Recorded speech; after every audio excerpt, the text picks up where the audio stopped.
Hello chers auditeurs et bienvenue dans ce nouvel épisode de Tech on Air. Aujourd'hui, nous recevons Monsieur Harold Leka, directeur général du média Gabon Media Time. Bonjour Harold. Bonjour. Comment ça va? Ça va bien, merci. Super. Alors Harold, GMT est le site d'actualité numéro 1 au Gabon. Quelle est selon vous la recette pour ce succès?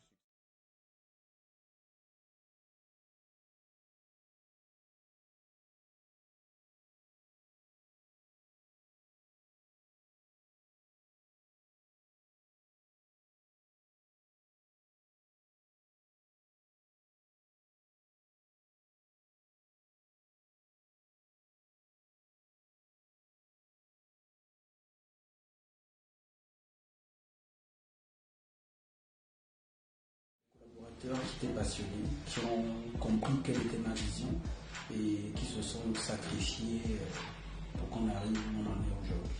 Et dans mon temps,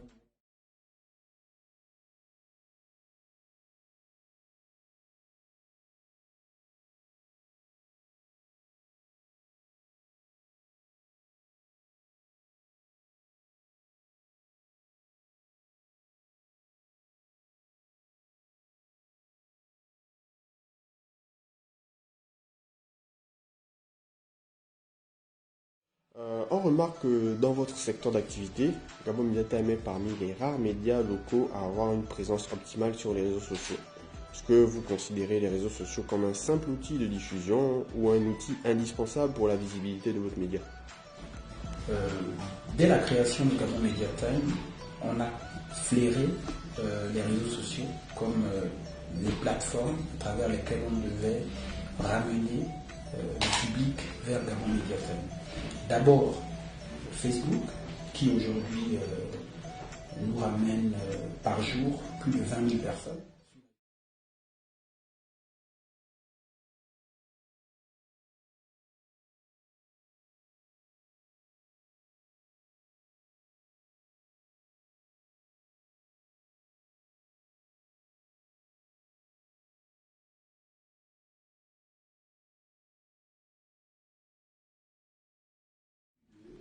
30 millions d'euros.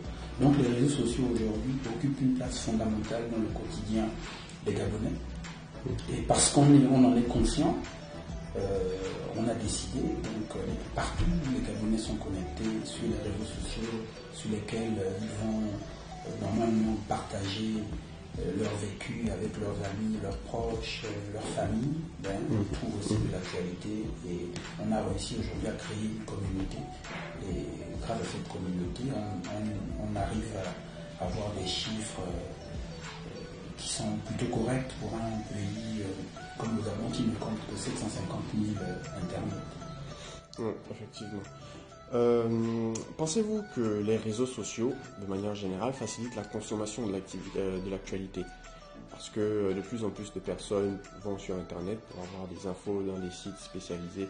Est-ce que vous pensez que cette démarche de se digitaliser là rend l'information plus accessible? Oui. Pourquoi? Parce qu'en fait, c'est l'information au final qui va vers les gens. Nous tous, on a un réflexe le matin, lorsqu'on se réveille, c'est de prendre notre smartphone et d'aller soit sur Facebook, soit sur WhatsApp, sur Instagram, chacun selon le réseau social avec lequel il est à l'aise. Et souvent sur ces réseaux-là, on tombe aussi sur l'actualité. Donc en fait, les réseaux sociaux ont permis aujourd'hui au public d'être au fait de l'actualité. D'ailleurs, les médias classiques comme Gabon Première, Gabon 24, qui sont des médias télévisuels, ont eux aussi désormais une stratégie digitale.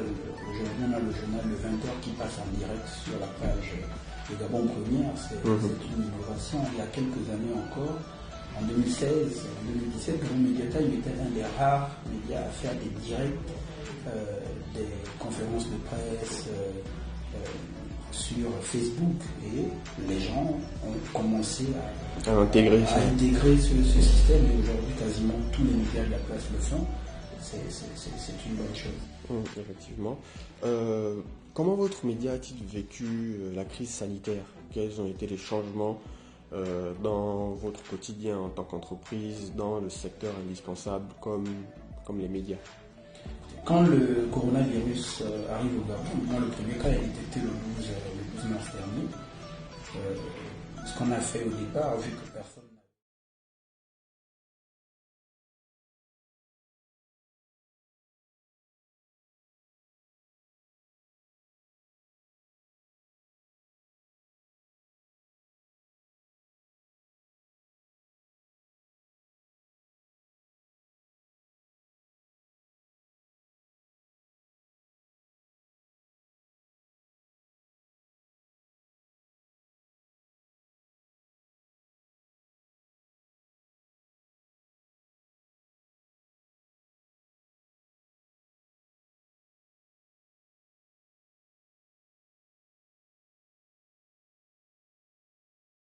il n'y a pas eu un véritable impact sur la façon de travailler.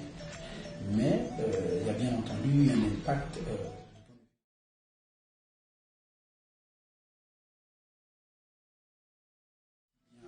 en termes de couverture médiatique, en termes de sortie médiatique pour les entreprises. Et la conséquence, c'est qu'on a quand même mis un coup dur sur notre chiffre d'affaires et on espère que l'endiguement de la propagation du virus va permettre aux activités de redémarrer. Oui, comme pas mal d'entreprises, vous avez été touché par le coronavirus, financièrement ou de manière générale. L'un de vos employés a été atteint par la Covid-19. Comment avez-vous vécu cette situation de manière générale? Donc déjà, il a été contaminé à Fontville, alors qu'il était en congé. Donc nous, à Libreville, on était un peu inquiets et on a échangé, on a décidé.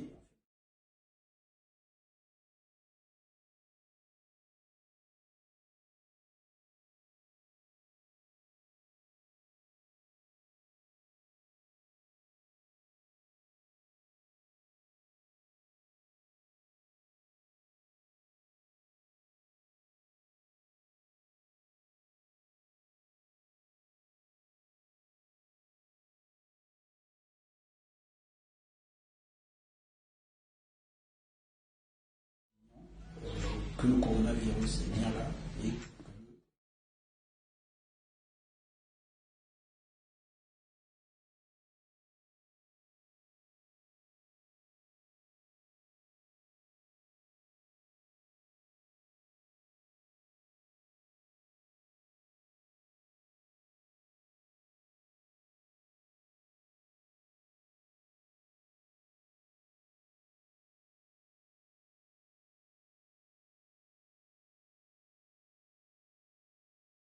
il y a eu une forte influence parce que les gens voulaient savoir de quoi il était question. D'ailleurs, au cours du mois d'avril dernier, on a atteint le pic de connexions sur Gabon Médiatime, 1 300 000 connexions, alors qu'habituellement on est autour d'1 100 000, 1 million, sinon 900 000 connexions au mois. Donc il y a eu un engouement des lecteurs, certainement pour comprendre de quoi il s'agissait, pour cerner aussi les éléments de riposte mis en œuvre par le gouvernement, par les autorités.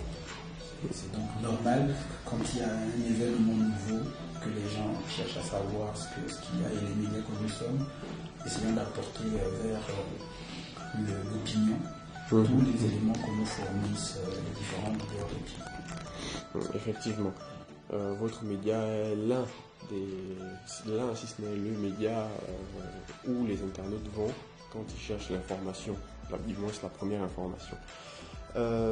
Après la diffusion WhatsApp, après les lives, quelle est la prochaine innovation de Gabon Mediatime? Gabon Mediatime a été créé avec l'ambition de devenir une plateforme multimédia, donc, qui est présente sur tous les canaux et tous les différents types de médias. Depuis 4 ans, on est sur la vidéo en direct sur Facebook. On va continuer avec la vidéo. Récemment, j'ai réussi à renforcer l'équipe d'un cadreur. Donc il y aura un peu plus de contenu vidéo. Ceux qui nous suivent pourront très vite s'en apercevoir. Après Congo Mediatime, quel est le prochain pays que le groupe Global Mediatime va cibler ou cible déjà? Pour moi, on est en réflexion. Donc on ne peut pas déjà communiquer là-dessus. On est en train de voir déjà ce que Congo Media Time va donner. Ça se fait, on a lancé Congo Media Time le 17 janvier dernier. Et donc avec l'arrivée du coronavirus, le calendrier a été bouleversé. Mais je pense que d'ici la fin de l'année, si tout se passe bien, on fera une annonce sur un éventuel développement. Faire de Gabon Media Time vers l'outil. Après, moi je prends Gabon Media Time comme un outil de soft power. Parce que c'est vendre en fait le savoir-faire gabonais sur le digital à l'extérieur du pays. Et à ce moment-là, j'appelle toutes les personnes qui sont intéressées par ce type de projet pour qu'ensemble on puisse aller plus loin. Et je pense qu'avec vous, on avait déjà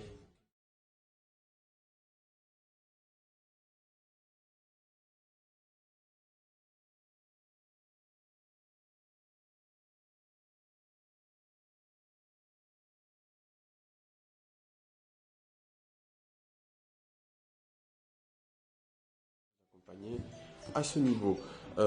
Merci beaucoup Harold. Un mot pour la fin, pour les auditeurs.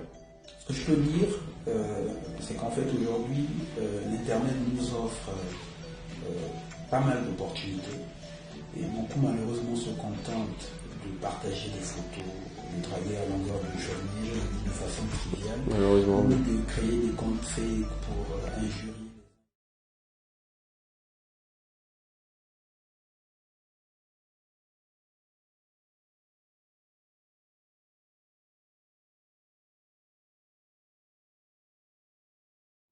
S'intéresser au numérique parce que c'est une débouchée qui est intéressante dans laquelle je m'épanouis et j'invite les uns et les autres à travailler davantage pour arriver au bout de leur rêve final.